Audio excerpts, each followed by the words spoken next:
Test 2. You will hear a number of different recordings, and you will have to answer questions on what you hear.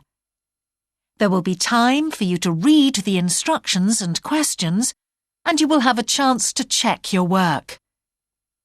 All the recordings will be played once only.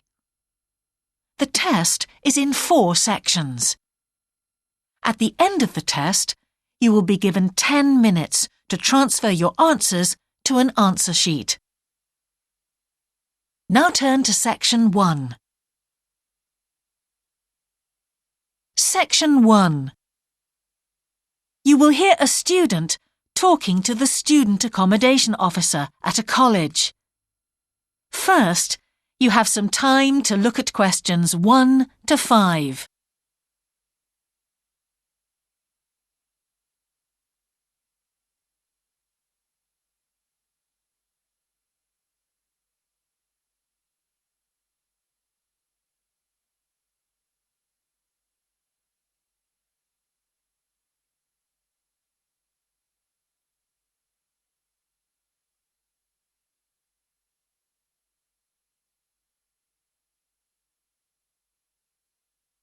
You will see that there is an example that has been done for you. On this occasion only, the conversation relating to this will be played first. Good morning. Can I help you? Yes, I've just been accepted on a course at the university and I'd like to try and arrange accommodation in a hall of residence. Yes, certainly. Please sit down. What I'll do is fill in a form with you to find out a little more about your preferences and so forth. Thank you. The student wishes to arrange accommodation in a hall of residence, so hall has been written in the space. Now we shall begin. You should answer the questions as you listen, because you will not hear the recording a second time. Listen carefully and answer questions 1 to 5. Good morning. Can I help you? Yes, I've just been accepted on a course at the university and I'd like to try and arrange accommodation in a hall of residence. Yes, certainly. Please sit down. What I'll do is fill in a form with you to find out a little more about your preferences and so forth. Thank you. So, first of all, can I take your name? It's Anu Bhatt. Could you spell your name, please? Yes, ANUBHATT. Thanks. And could I ask your date of birth? The 31st of March, 1972. Thank you. And where are you from? India. Oh, right. And what will you be studying? I'm doing a course in nursing. Right, thank you. And how long would you want to stay in hall, do you think? Well, it'll take 3 years, but I'd only like to stay in hall for 2. I'd like to think about living outside for the 3rd year. Fine. And what did you have in mind for catering? Do you want to cook for yourself or have all your meals provided? That's full board. Is there something in between? Yes, you can just have evening meal provided, which is half board. That's what I'd prefer. Yes, a lot of students opt for that. Now, with that in mind, do you have any special diet, anything we should know about? Yes, I don't take red meat. No red meat. Before you hear the rest of the conversation, you have some time to look at questions 6 to 10.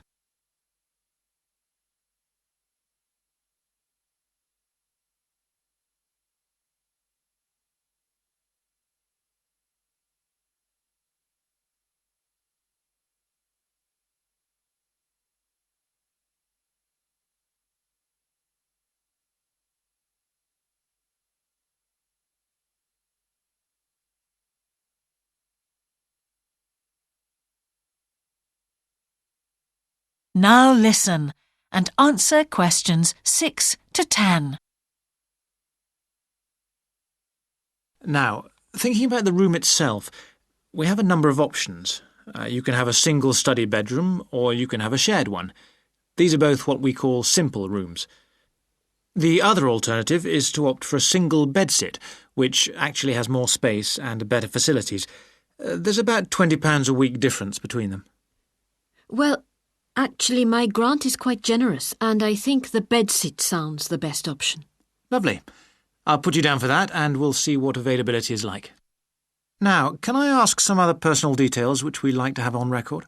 Yes, of course. I wonder if you could let us know what your interests are. This might help us get a closer match for placing you in a particular hall. Well, I love the theatre. Right.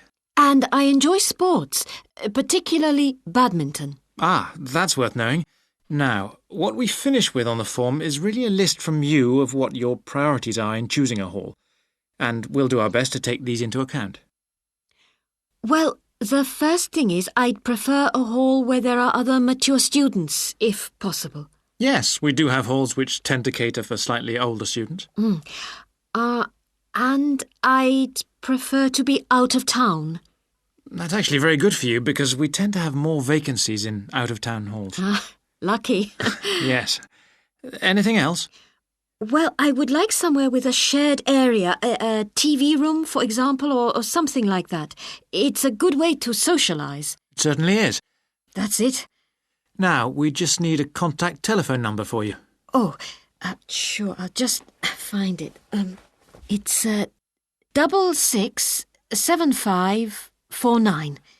Great. So we'll be in contact with you as soon as possible. That is the end of section 1. You now have half a minute to check your answers.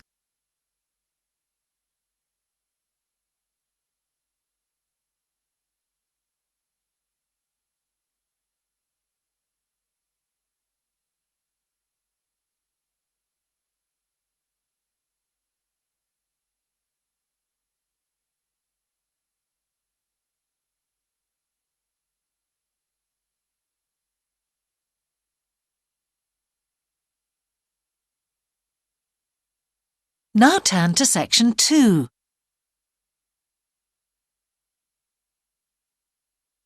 Section 2. You will hear a man giving a talk to new members of a wildlife club in the south of England. First, you have some time to look at questions 11 to 13.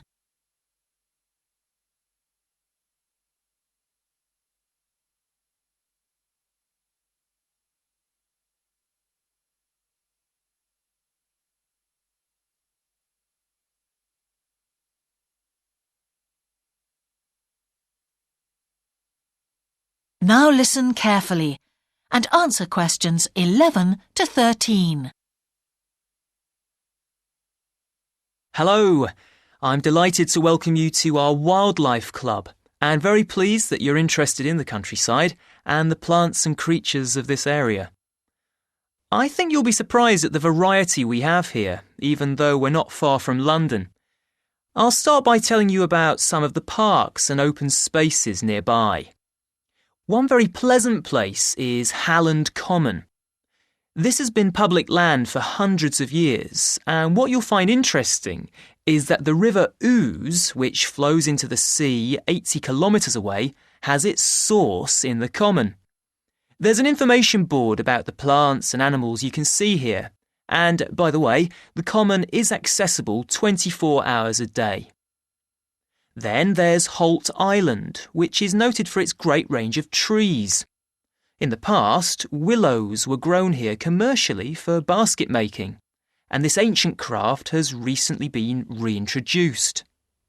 The island is only open to the public from Friday to Sunday because it's quite small, and if there were people around every day, much of the wildlife would keep away. From there, it's just a short walk across the bridge to Longfield Country Park. Longfield has a modern replica of a farm from over 2,000 years ago. Children's activities are often arranged there, like bread making and face painting. The park is only open during daylight hours, so bear that in mind if you decide to go there.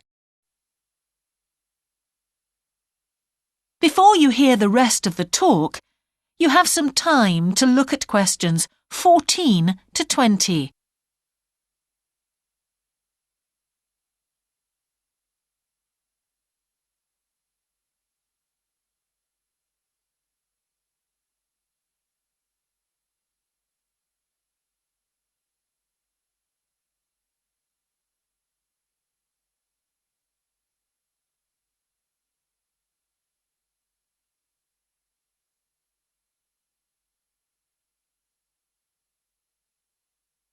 Now listen and answer questions 14 to 20. Longfield Park has a programme of activities throughout the year, and to give you a sample, this is what's happening in the next few days. On Monday, you can learn about herbs and how they've been used over the centuries. You'll start with a tour of our herb garden, practice the technique of using them as colour dyes for cloth, and listen to an illustrated talk about their use in cooking and medicine. Then on Wednesday, you can join local experts to discover the variety of insects and birds that appear in the evening. We keep to a small number of people in the group, so if you want to go, you'll need to phone the park ranger a few days ahead. There's a small charge which you should pay when you turn up.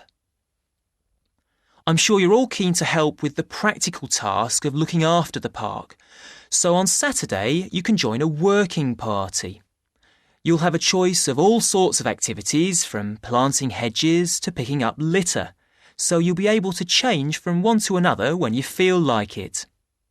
The rangers will be hard at work all day, but do come and join in, even for just a short while. One thing, though, is to make sure you're wearing something that you don't mind getting dirty or torn. And finally, I'd like to tell you about our new wildlife area, Hinchingbrook Park, which will be opened to the public next month. This slide doesn't really indicate how big it is, but anyway, you can see the 2 gates into the park and the main paths. As you can see, there's a lake in the northwest of the park with a bird hide to the west of it at the end of a path, so it'll be a nice, quiet place for watching the birds on the lake. Fairly close to where refreshments are available, there's a dog walking area in the southern part of the park, leading off from the path. And if you just want to sit and relax, you can go to the flower garden. That's the circular area on the map, surrounded by paths. And finally, there's a wooded area in the western section of the park, between 2 paths. OK, that's enough from me, so let's get on and have a look. That is the end of section 2. You now have half a minute to check your answers.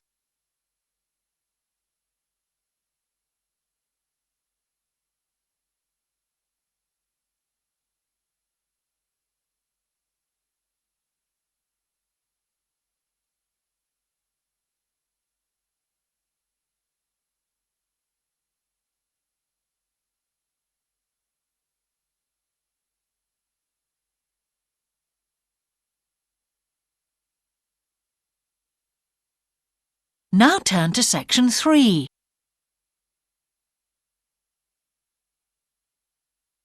Section 3. You will hear the Director of Studies in an English Language Centre and a student representative talking about their self-access centre. First, you have some time to look at questions 21 to 24.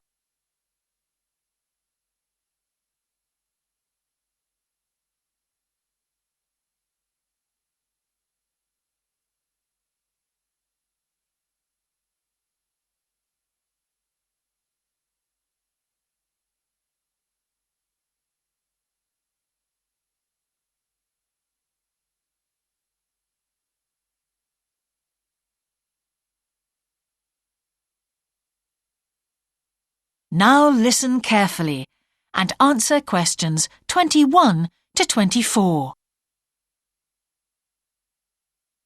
Hi, Yun. As you know, I've asked you here today to discuss the future of our self-access centre. We have to decide what we want to do about this very important resource for our English language students. So, can you tell me what the students think about this? Well, from the students' point of view, we would like to keep it. The majority of students say that they enjoy using it because it provides a variation on the classroom routine, and they see it as a pretty major component of their course. But we would like to see some improvements to the equipment, particularly the computers. There aren't enough for one each at the moment, and we always have to share. Well, yes, The teachers agree that it is a very valuable resource, but one thing we have noticed is that a lot of the students are using it to check their personal emails. We don't want to stop you students using it, but we think the computers should be used as a learning resource, not for emails. Some of us also think that we could benefit a lot more by relocating the Self-Access Centre to the main university library building. How do you think the students would feel about that, Yun? Well, the library is big enough to incorporate the Self-Access Centre, but it wouldn't be like a class activity anymore. Our main worry would be not being able to go to a teacher for advice. I'm sure there would be plenty of things to do, but we really need teachers to help us choose the best activities. Well, there would still be a teacher present and he or she would guide the activities of the students. We wouldn't just leave them to get on with it. Yes, but I think the students would be much happier keeping the existing setup. They really like going to the Self-Access Centre with their teacher and staying together as a group to do activities. If we could just improve the resources and facilities, I think it would be fine. Is the cost going to be a problem? It's not so much the expense that I'm worried about, and we've certainly got room to do it, but it's the problem of timetabling a teacher to be in there outside class hours. If we're going to spend a lot of money on equipment and resources, we really need to make sure that everything is looked after properly. Anyway, let's make some notes to see just what needs doing to improve the centre. Before you hear the rest of the conversation, you have some time to look at questions 25 to 30.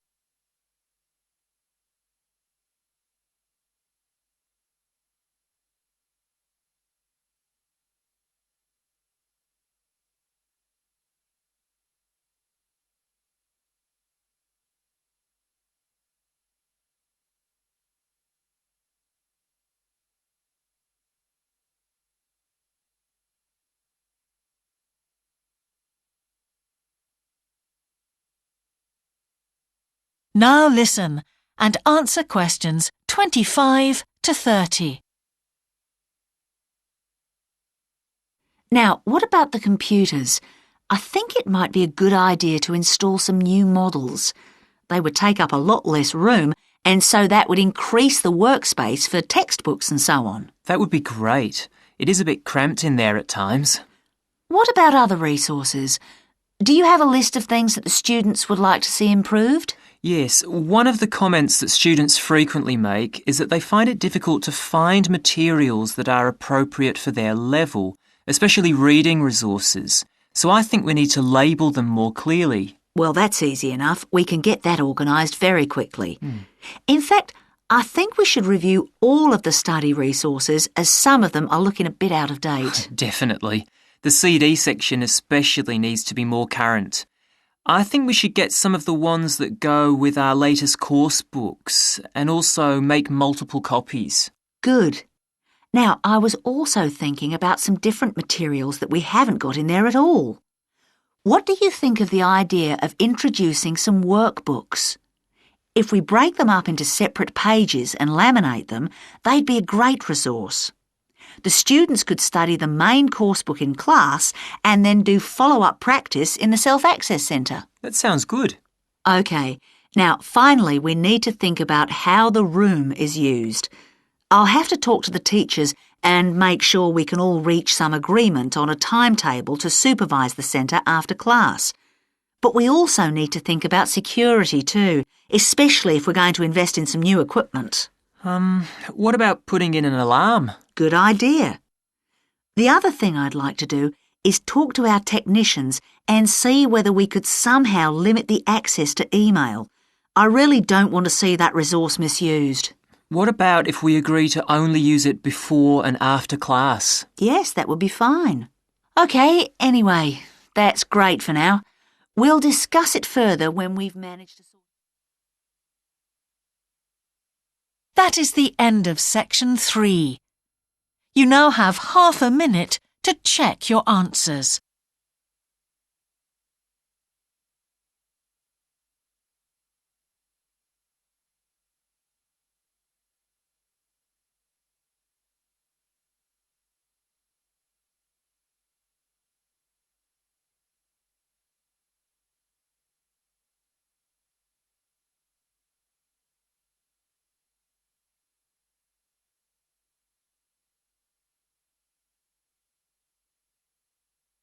Now turn to section 4.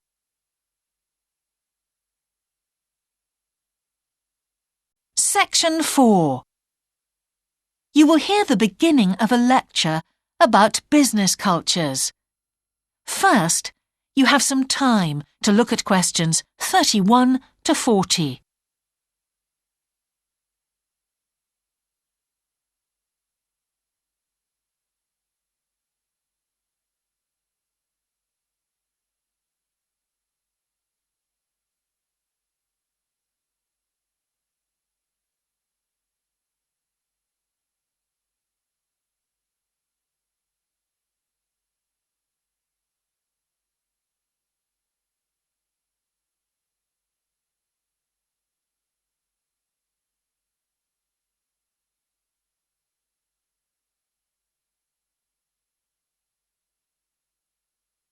Now listen carefully and answer questions 31 to 40. Good morning, everyone. Now, whether you're going to university to study business or some other subject, many of you will eventually end up working for a company of some kind. Now, when you first start working somewhere, you will realize that the organization you've joined has certain characteristics. And we often refer to these social characteristics as the culture of the organization.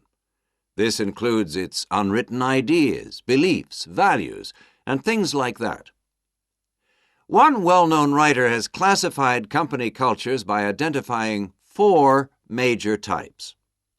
The first type is called the power culture, and it's usually found in small organizations. It's the type of culture that needs a central source of power to be effective. And because control is in the hands of just 1 or 2 people, there aren't many rules or procedures. Another characteristic is that communication usually takes the form of conversations rather than, say, formal meetings or written memos. Now, one of the benefits of this culture is that the organization has the ability to act quickly. So it responds well to threat or danger on the one hand, and opportunity on the other. But on the negative side, this type of organization doesn't always act effectively because it depends too much on 1 or 2 people at the top. And when these people make poor decisions, there's no one else who can influence them. And the kind of person who does well in this type of business culture is one who is happy to take risks, and for whom job security is a low priority. The next type is known as role culture. That's R-O-L-E, not R-O-L-L, by the way. And this type is usually found in large companies, which have lots of different levels in them. These organizations usually have separate departments that specialize in things like finance or sales or maintenance or whatever. Each one is coordinated at the top by a small group of senior managers, and typically everyone's job is controlled by sets of rules and procedures. For example, there are specific job descriptions, rules for discipline, and so on. What are the benefits of this kind of culture? Well, firstly, because it's found in large organizations, its fixed costs, or overheads as they're known, are low in relation to its output or what it produces. In other words, it can achieve economies of scale. And secondly, it is particularly successful in business markets where technical expertise is important. On the other hand, this culture is often very slow to recognize the need for change, and even slower to react. What kind of person does this type of culture suit? Well, it suits employees who value security and who don't particularly want to have responsibility.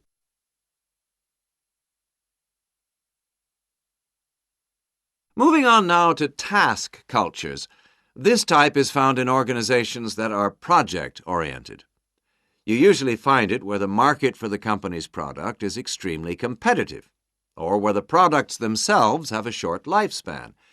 Usually, top management delegates the projects, the people, and other resources, and once these have been allocated, little day-to-day control is exercised from the top, because this would seem like breaking the rules. Now, one of the major benefits of this culture is that it's flexible. But it does have some major disadvantages, too. For instance, it can't produce economies of scale or great depth of expertise. People who like working in groups or teams prefer this type of culture. And finally, the fourth category is called the person culture. This type is quite unusual. That is the end of section 4. You now have half a minute to check your answers.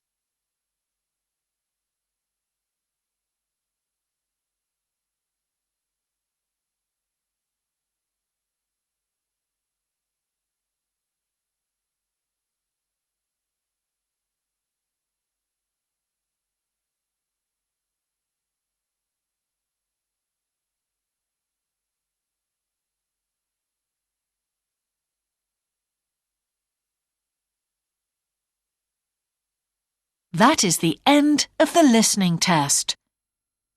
In the IELTS test, you would now have 10 minutes to transfer your answers to the answer sheet.